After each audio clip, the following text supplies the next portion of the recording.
So I'm back as I said I would be, and this video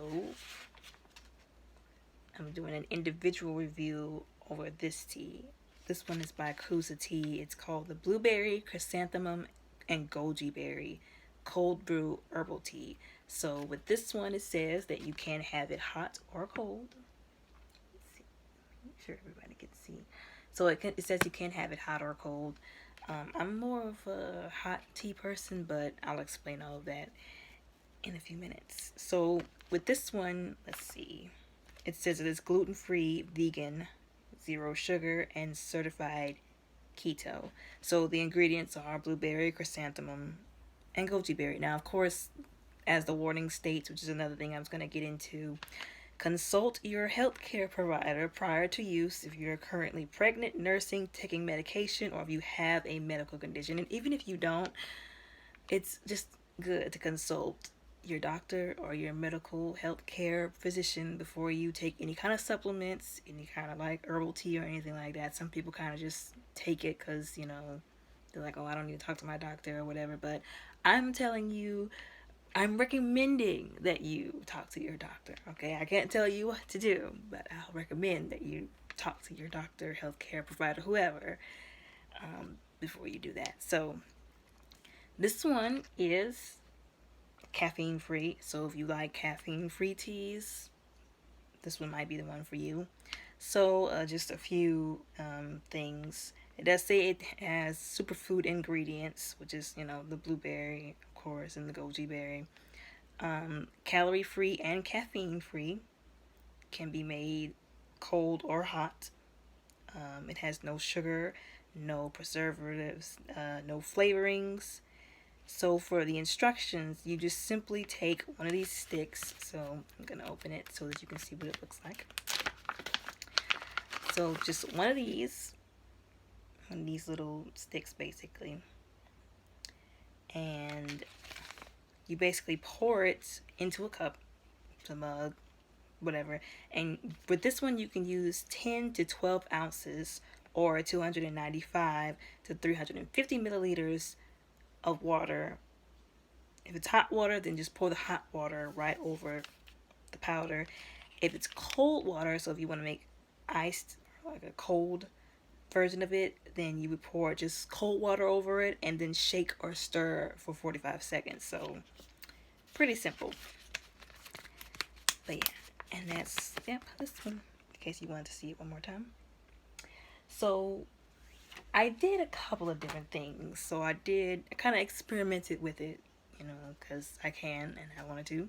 So the first time I did try it, I think I did 10 ounces. Yeah, I did 10 ounces of, we have a kettle, and whenever you hear the whistle, that's when you know it's at boiling. So I waited until I heard the whistle, then I took it off the heat and then poured it over the powder. So first time I tried it, it was at boiling, 10 ounces of boiling water basically. So I have, my handy dandy little flashcards because, my thoughts will escape me if I don't write them down. So from that one, 10 ounces of boiling water, I got kind of like a really soft blueberry taste, really tasteful, like really soft blueberry taste. It's not overpowering, like, punch you in the face blueberry, it's like really soft, just, nice blueberry. A slight grassy flavor, and I know that probably more than likely comes from the chrysanthemum, which is pretty cool. And a hint of sweetness, which I know is probably from the goji berry. I mean, it could be from the blueberry, but I'm pretty sure it's from the goji berry. I could be wrong, but it seems like the sweetness comes from the goji berry. It's very nice. Overall, it's just a really nice, like, kind of like berry, not like overpowering berry, but like a really nice just berry flavor to it. So that was for the 10 ounces boiling water. So it didn't say that you could, but I tried it, 10 ounces room temperature water, and to me, you could taste the blueberry, not as much as I could with the boiling water. Like less of a hint of goji berry and even less of a hint of the chrysanthemum. So overall, that's how it tasted compared to having it in boiling water with that same amount of water. So then the next one was cold, which they said that you could have it cold. Now, like I said, all of these so far were unsweetened. So cold, 10 ounces unsweetened.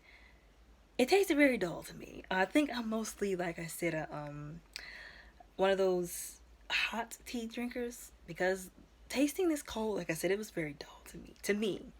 I could still taste the blueberry, but it was very dull. And the goji and the grassy flavor was just, it was like barely hanging in there. Like I said, it was very dull, a very dull taste. And that's just, if you drink it cold. Now, if you like drinking stuff cold, then you try it. But this is just, me and my personal experience. So I went up to 12 ounces. I didn't want to do like, you know, 10, 11, 12. So, I don't think 1 ounce is going to make that much difference. But so I went up to 12, the 12 ounces that it said, 10 to 12. I did cold first, and it was even duller than the 10 ounces of cold water. I couldn't really taste anything. It just tasted like tea. Like, you could barely taste the blueberry. It was like sadness in the cup. So I wouldn't recommend drinking it cold, because I don't know, it just didn't do it for me. Like, cold just wasn't for me. With it being unsweetened. So then I tried 12 ounces boiling water, and you could still taste the blueberry, a little bit of the grassy, and a very small hint of the goji berry. So kind of almost the same as having it boiling water with 10 ounces. So I'm thinking that the reason why you can taste the blueberry so much is because on the ingredients it's listed as blueberry, chrysanthemum, and goji berry. And if I'm not mistaken, usually they list the ingredients from, the largest amount to the least amount. So that's probably why you can taste the blueberry so much more than the other ones, which is fine to me. Blueberry is not a bad taste to me. So and then last I tried it cold with that last one, 12 ounces cold, but this time sweetened. Could taste the blueberry, kind of. Couldn't really taste the chrysanthemum. The sweetness, so I'm thinking that the sweetener that I used may have complemented the goji berry, so I could taste the goji berry. To me, it seemed like a little bit more. Like I said, it's probably just because the sweetener complemented the goji berry more. And again, like with the blueberry probably being, most, largest in amount, it's probably why I tasted mostly blueberry. So it tasted better sweetened. So if you're gonna do it cold, I would recommend sweetening it. If you don't want to sweeten it, then I would recommend doing it hot or warm, so that you can get like the best taste out of it. Now, of course, that might be different from person to person. That might just be like my personal experience, or could even vary from day to day. That's just how it is. So feel free to use whatever sweetener you want. I would recommend using, like I said, a non-artificial sweetener. So it's like a natural organic sweetener, like maybe coconut palm sugar, organic coconut palm sugar, organic honey if you want. Now, the one that I use is this one. Let's see, I don't know if everybody can see. So this one it's a stevia. It's a premium quality organic stevia by a company called Omega Organics, and it is USDA organic certified. So that's one of the reasons why I use it. It's pretty good. Now, it is very sweet, so you don't want to take like a teaspoon of it and like dump it in your stuff. But so what I do, so at the local health food store in my hometown, they sell these kind of like little measuring spoons, these little mini measuring spoons. One says a dash, which is the largest one.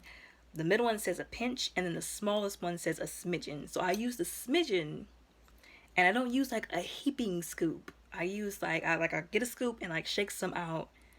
So I use this one to measure it with. Now, I don't know what company sells these.